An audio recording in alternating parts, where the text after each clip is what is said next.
মধ্যপ্রাচ্যে সাম্প্রতিক সংঘর্ষের প্রেক্ষিতে একটি চাঞ্চল্যকর রিপোর্ট সামনে এসেছে। জানা গিয়েছে, ইরান একটি চীনা নির্মিত স্যাটেলাইট ব্যবহার করে মার্কিন সামরিক ঘাঁটিগুলোর উপর নজরদারি চালিয়েছে। TEE-01B নামে এই স্যাটেলাইটটি চীনের একটি সংস্থা তৈরি করে কক্ষপথে স্থাপন করে। পরে সেটি ইরানের ইসলামিক রেভলিউশনারি গার্ড কর্পসের হাতে তুলে দেওয়া হয়। রিপোর্ট অনুযায়ী এই স্যাটেলাইটের মাধ্যমে সৌদি আরব, জর্ডান, বাহরিন, ইরাক সহ একাধিক অঞ্চলে মার্কিন ঘাঁটির গতিবিধি পর্যবেক্ষণ করা হয়।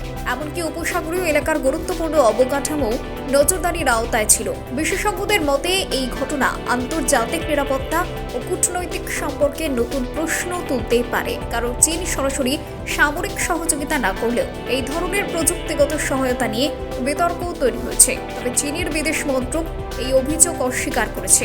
সব মিলিয়ে মধ্যপ্রাচ্যে উত্তেজনার আবহে এই রিপোর্ট নতুন করে কূটনৈতিক চাপ বাড়াতে পারে বলে মনে করা হচ্ছে।